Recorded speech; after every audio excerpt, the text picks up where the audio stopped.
نظریے کو آپ لے کے جا رہے ہیں وہاں پر دو طرح کی شہادتیں آپ کو دینی پڑیں گی. وہ پہلی بات یہ ہے کہ جس نظریے کو ان کے سامنے رکھ رہے ہیں اس کو آپ کو یہ بتانا ہوگا کہ نظریے کو ہم آپ کے سامنے رکھ رہے ہیں. جس نظریے کو ہم حق سمجھتے ہیں, نظریے جو ہے اسے غلط سمجھتے ہیں, اس کو ہماری زندگیوں میں بڑا ہو یا جو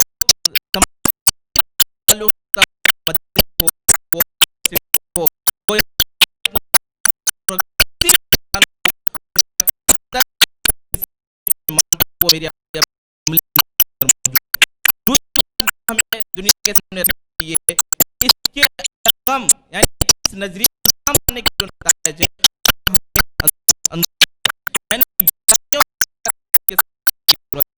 دنیا کی جو خود چاہتی ہیں کہ سماج کے جو برائیوں کو ختم کیا جائے اس کے لیے جو ہے وہ قانونی طور پر جو لڑائی کر رہے ہیں, سماج کے اندر لڑائی کر رہے ہیں, لیکن ہم یہ دیکھتے ہیں کہ ہمارا اس کے اندر کوئی رول نہیں ہے.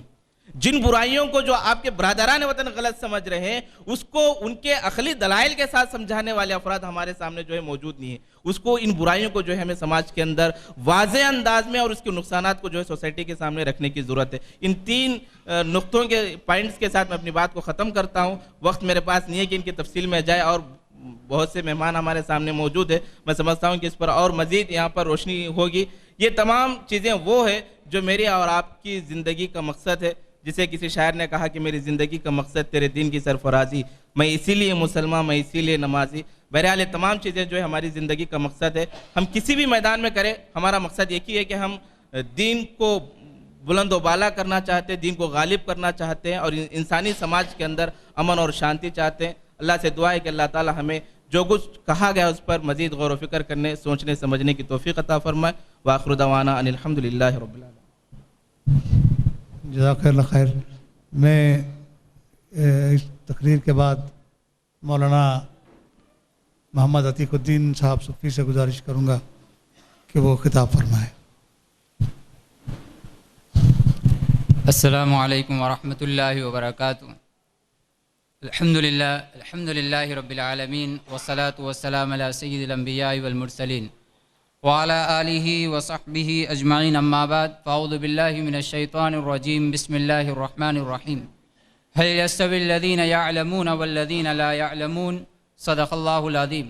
وقال النبی صلی اللہ علیہ وسلم العلماء ورثۃ الانبیاء او کما قال رسول اللہ صلی اللہ علیہ وسلم.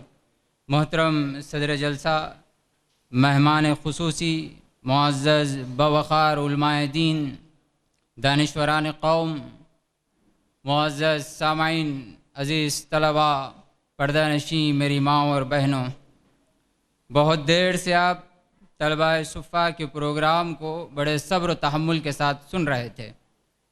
اس سے جامعۃ الصفا کے ساتھ آپ کا جو قلبی لگاؤ ہے اس کا اندازہ ہوتا ہے.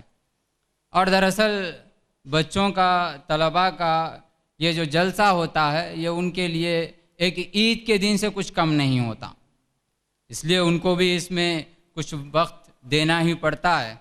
تو حضرات گرامی, میں آپ حضرات سے یہ امید رکھتا ہوں کہ جس طرح آپ صبر و تحمل سے یہاں پر بیٹھے ہوئے ہیں اسی طرح آپ پورا جلسہ ختم ہونے تک اسی طرح کا آپ مظاہرہ کریں. اللہ تعالیٰ آپ کو اجر سے نوازے گا.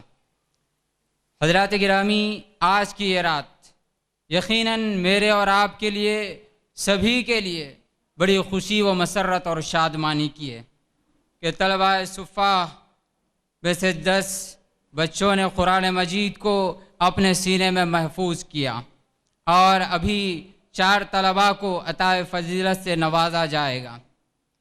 یقیناً ان طلباء نے اور ان کے والدین نے اور ان کے تعلیم کے حصول کے لیے جن لوگوں نے جو کچھ جس طرح سے بھی اپنا تعاون پیش کیا, یہ سب اللہ تعالیٰ کی بارگاہ میں بڑا مقام بلند انہوں نے حاصل کیا. حضرات گرامی, اس موقع پر ان طلباء اور ان کے والدین کو میں مبارکبادی پیش کرتا ہوں اور ساتھ ہی ان کے حق میں دعا گو بھی ہوں کہ اللہ تبارک تعالیٰ قرآن مجید کو ان کے سینے میں محفوظ رکھے اور ان کو حامل قرآن, عامل قرآن, داعی قرآن بنائے اور جہاں کہیں پر ہوں اپنے منصب فریضے کو انجام دیتے رہیں. حضرات گرامی, نبی محترم صلی اللہ علیہ وسلم نے فرمایا خیرکم من تعلم القرآن وعلمہ، بہترین انسان وہ ہے جو قرآن سیکھے اور سکھائے۔ اور آپ کا مبارک ارشاد یہ بھی ہے کہ والدین کا اپنی اولاد کے لیے سب سے بہترین اگر کوئی تحفہ ہو سکتا ہے، اگر کوئی گفٹ ہو سکتا ہے، اپنی تعلیم و تربیت سے آراستہ کرنا ہے۔ والدین کا اپنی اولاد کے لیے اس سے کوئی انعام نہیں ہو سکتا۔ اسلام میں علم کو جو اہمیت دی گئی ہے، اس کے مقام اور مرتبے کو جو بیان کیا گیا ہے، خدا کی قسم دنیا کے کسی اور مذہب میں اس کا تصور کی مثال نہیں ملتی۔ جہاں پر اسلام میں اسلام کی فرضیت، علم کی فرضیت کو بتلایا گیا، وہیں پر علم اور اہل علم کے مقام اور ان کے مرتبے کو واضح کیا گیا، اور یہ بھی بتایا گیا کہ علم ایمان اور عمل کا رہنما ہے، اور جہاد اور عبادت پر علم کی فضیلت کو بیان کیا گیا۔ حضرت گرامی، یہی وہ وجہ ہے کہ اللہ تبارک تعالیٰ نے قرآن مجید میں 800 سے زیادہ مرتبہ علم کا تذکرہ کیا۔ کبھی یہ اللہ تعالیٰ کی طرف منسوب ہو کر آیا، کبھی انبیاء و مرسلین کی طرف منسوب ہو کر آیا، کبھی افراد اور قوموں کی نسبت سے یہ آیا، اور خود نبی صلی اللہ علیہ وسلم کو دعا سکھلائی گئی، رب زدنی علما، اے اللہ میرے علم میں اضافہ فرما۔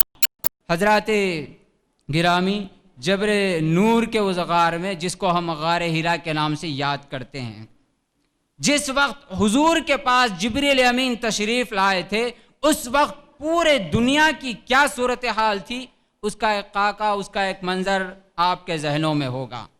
مختصر یہ کہ انسانی معاشرے کے فرقشے اڑ گئے تھے، ہر طرف قتل و غارت گری، جنگ و جدل کی کیفیت تھی، لوٹ کھسوٹ عام تھا۔ اس زمانے کی جو بڑی بڑی تہذیبیں تھیں وہ دم توڑ چکی تھی۔ انسانیت اپنے لیے پناہ تلاش رہی تھی، پناہ ڈھونڈ رہی تھی، پوری انسانیت سسک رہی تھی، بلک رہی تھی۔ قانون نام کی، انسانیت نام کی کوئی چیز اس معاشرے میں اور سماج میں، بلکہ پوری دنیا میں نہیں تھی۔ اس موقع پر نبی محترم کے قلب اطہر پر جو وحی کی آیتیں نازل ہوئی، اقرأ بسم ربک الذی خلق، پڑھیے اپنے رب کے نام سے جس نے سب کو پیدا کیا۔ اس رب کے نام سے پڑھیے جو اپنی ذات میں، اپنے صفات میں، اپنے اختیارات میں یکتا ہے، اس کا کوئی ساجی، اس کا کوئی شریک نہیں ہے۔ اس رب کے نام سے پڑھیے۔ حضرات گرامی، قرآن مجید سورہ علق کی یہ ابتدائی آیات چند حروف کا مجموعہ نہیں ہے، یہ حروف شناسی نہیں ہے کہ تھوڑا سا پڑھ لیا جائے، تھوڑا سا سیکھ لیا جائے، بلکہ گویا کہ اس میں پورا تصور تعلیم موجود ہے۔ اسی لیے نبی محترم صلی اللہ علیہ وسلم نے آغاز اسلام سے، جہاں پر صحابہ کرام رضوان اللہ تعالی علیہ مجمعین کو علوم وحی کی طرف متوجہ کیا، اس کو مرکزی تعلیم قرار دیا، وہیں پر آپ نے صحابہ کرام کو عصری تعلیم کی طرف بھی ترغیب دلائی۔